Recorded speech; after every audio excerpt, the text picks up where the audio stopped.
Thank you very much, guys. A very interesting game to dissect. I want to start with picks and bans. There's a couple of questions I want to highlight. First of all, the dual lane was going to be a focus. We've seen Uzi as well as Zero going for that Vayne Janna lane. On the other side of the coin, we've seen a Kayle support. Crepo, we've talked about it at the desk. Enrated's champion pool is interesting. Sona didn't work out. Kayle, definitely not. And the playstyle. What's your take? Kayle is probably one of the supports I'm least versed in as is how she works, but like just looking objectively at the matchup, Kayle and Kog'Maw are going to look for more trades, longer trades. Janna Vayne is going to look for very short and just punchy trades, and they were allowed to do so in the start of the lane, especially looking at level 1. The Vayne just got a couple auto attacks for free and backed out. Then a new shield came in, a couple auto attacks for free, backed out. I felt SK should notice this. Just try and back out and go for these long trades, but then again, World Cup wasn't really allowing that. I'm actually not the biggest fan of the Vayne pick. I think Uzi was just flexing right here because you should get outranged and you should get outplayed on this lane. But yeah, he just spaced it so well and he made it work. I completely agree. I think Uzi really was just flexing. That was really an overconfident pick. It was really optimistic to think that he could survive laning phase, which to me, he really didn't. I mean, he got TP pressure from Kola because Kola was winning top lane eventually, but 2v2 straight up, you saw there was a time when actually Candy Panda could have killed him if he had just flashed for it. So to me, Uzi and Zero actually lost 2v2 for the first time, and it was against SK's bottom lane, which is not what I would expect. So I think when he hovered over Caitlyn and Tristana, those were the right picks. But then he was like, I'm just going to style. I'm just going to pick Vayne. It ended up working in his favor. I do want to highlight Zero before we move on to the rest of the game. Zero on Janna, again, mind-boggling. Interestingly, Janna is 7-1 in the World Championships thus far. Zero's picked up 3 wins on that champion. As the game progressed, it worked out incredibly well. The lane, despite you saying they lost the 2v2, Insect came in. He was very aggressive. Let's talk a little bit more about what Starhorn World Club did around the map, because they seem to just strangle SK out. I just want to point out a small thing about that Janna. He actually rushes Captain Boots relatively early just so he can make his team even quicker, and that allows them just to these quick team fights, skirmishes where Royal Club is just moving quicker than the enemy. Both Janna and those Captain Boots allow that to happen, and yeah, you saw that they just outposition them. Zero will either flash in and use Monsoon or just use Monsoon to cancel, and Royal Club plays around that beautifully. Well, yeah, it's just about that speed, too. The Janna passive, you have the Orianna as well to get people up, so they can engage team fights extraordinarily quickly, especially with that Rengar.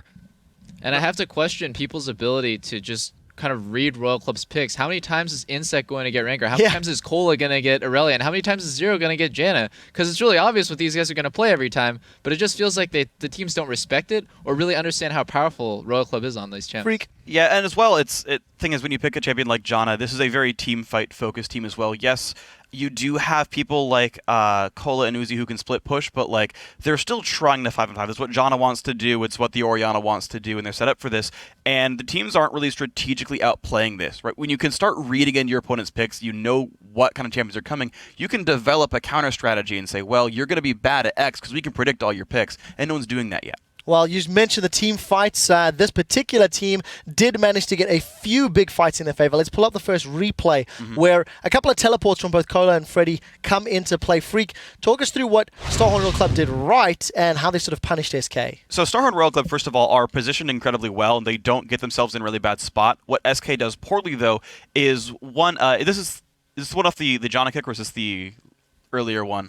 2 teleports down to the bottom, 20 minutes. Janna ends the fight as SK over-aggress. Okay, yeah, so let's roll a clip out, and we're going to see how everyone comes into this one. Yeah, so the teleport's way overcommitted, and this actually kick by Svenskar is really poor. He actually ward hops too far away, giving room for Janna to flash in. So Freddy's isolated. It wastes the Kayle ulti, blocking basically no damage. And then the great disengage means that now SK's over-chasing. Their tank is already gone. Svenskaren's squishy at this point. He's like in the back lines at this point. Whereas for SHRC, they properly positioned. Orianna comes down properly from the flank, right? And it's just this really poorly coordinated, overstretched fight from SK. Yeah, and at a certain point, if you're going to commit to that fight, you or disengage either way.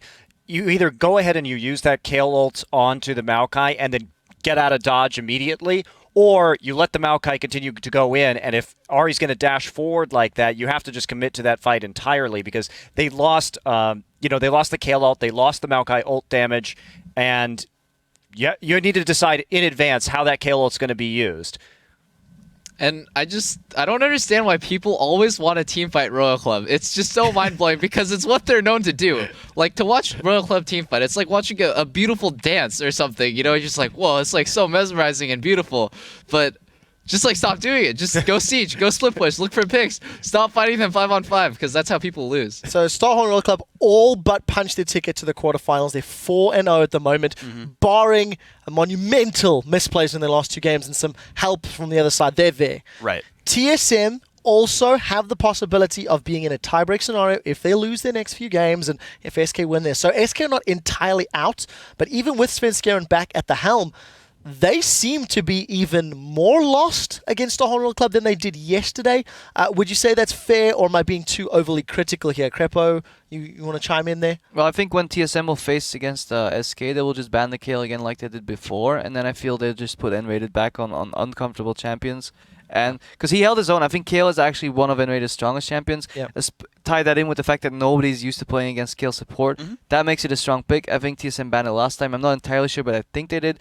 And that will just put him on uncomfortable champions again, and that will tilt the matchup in TSM. Let's get a closing thought from Monty. Yeah, SK moving forward too, you know, when we've seen them in the EU LCS, they have been very dependent on the Nidalee and the Aatrox and those split pushers. And SK's challenge coming into this tournament, you know those champions are going to be banned against you because they're the obvious kind of oddball champions. They play to SK's strengths. So it's up to SK to come out with enough stuff that they can open up those champions again. But so far, they haven't shown anything else that's been ban-worthy. And so kind of their most powerful picks remain unusable. Yeah, well, interesting notes. I just heard from production while we were chatting that after that game, Imp walked up to Uzi as they were departing the stage and said to him in English, "You are the best AD carry in the world." A lot of respect and a lot of props being paid to Uzi. Imp obviously watching that game very closely. Guys, we're going to take a quick break and leave you with that thought. Meet us here in 3.5 minutes when AHQ Esports Club takes on Samsung White. We'll be right back.